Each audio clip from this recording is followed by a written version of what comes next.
25 நாள் இருக்கும். கனவுல வந்துட்டு பொன்னகர் காளியம்மன் பொன்னகர் காளியம்மன் அப்படின்னு சொல்லிட்டு நீ வந்தா உன்னோட ஆபத்தெல்லாம் நான் நீக்கி தரேன் அப்படின்னு. எனக்கு பொன்னகர் காளியம்மன் அது எங்கே என்னன்னே தெரியல. ஆனால் மேட்டூர் அது தெரியும். மேட்டூரில் பாட்டி தாத்தெல்லாம் இருந்திருக்காங்க. சித்தி சித்தப்பா இன்னும் இங்கே தான் இருக்காங்க. இருந்தாலும் நம்ம பொன்னகர் காளியம்மனை எங்கன்னு போய் தேடுறது, எவ்வளவோ கோயில் இருக்குது. அதனால எங்கே பண்ணுறது அப்படின்னு நினச்சிட்டே இருந்தேன். அதுலேயே எனக்கு ஒரு 10 நாள் ஆயிடுச்சு. ஆனால் அது திரும்ப திரும்ப உதிச்சுட்டே இருந்துச்சு.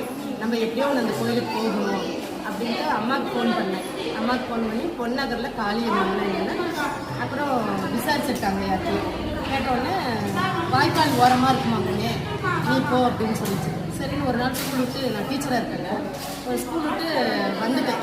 நேரம் இங்கே வந்துட்டேன். எப்படி இருந்தாலும் வெள்ளிக்கிழமைனா அந்த கோயில் திறந்து தான் இருக்கும், எந்த கோயில்னாலும் அப்படின்னு நினச்சிட்டு பஸ்ஸில் இறங்கி பொன்னகர் அப்படின்னு சொல்லிட்டு கேட்டுட்டு வந்தேன். அப்புறம் அந்த கடையில் வந்து கேட்டேன், இது என்ன காளியம்மன் கோயில் இருக்கா அப்படின்னு கேட்டோன்னே இருக்குது அப்படின்னு சொன்னாங்க. எந்த பக்கம் இங்கே போகணும் அப்படின்னு சொன்னோன்னே இப்படி தான் போகணும் அப்படின்னு சொல்லி வழி காமிச்சாங்க. வழி காமிச்சோன்னா 2 பேர் அங்கே அன்றைக்கி வெள்ளிக்கிழமை கோயிலுக்கு வந்தாங்க.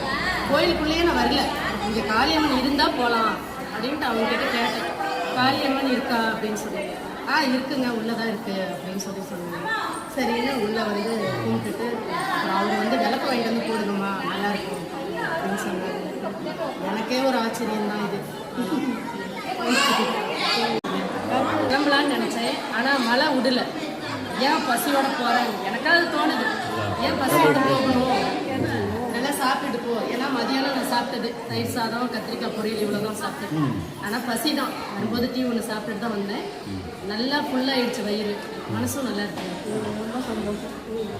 நிறைய நாள் வாங்க. கண்டிப்பாக நம்மளுக்கு லீவு தான். ஆனால் என் மைண்டில் மட்டும் பொன்னகர் காளியம்மன் பொன்னகர் காளியம்மன் அப்படின்னு மட்டும்தான் நல்லா அது சொன்னிச்சு. ஆனால் பொன்னகரே எனக்கு எங்கே இருக்குன்னு தெரியாது.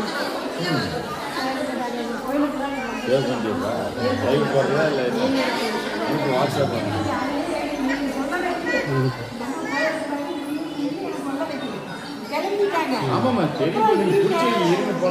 ஏன்னா அவ்வளோ தூரம் போனது மத்தியானம் வந்தீங்க. சாயந்தரம் தான். பஸ் ஸ்டாண்ட் ரொம்ப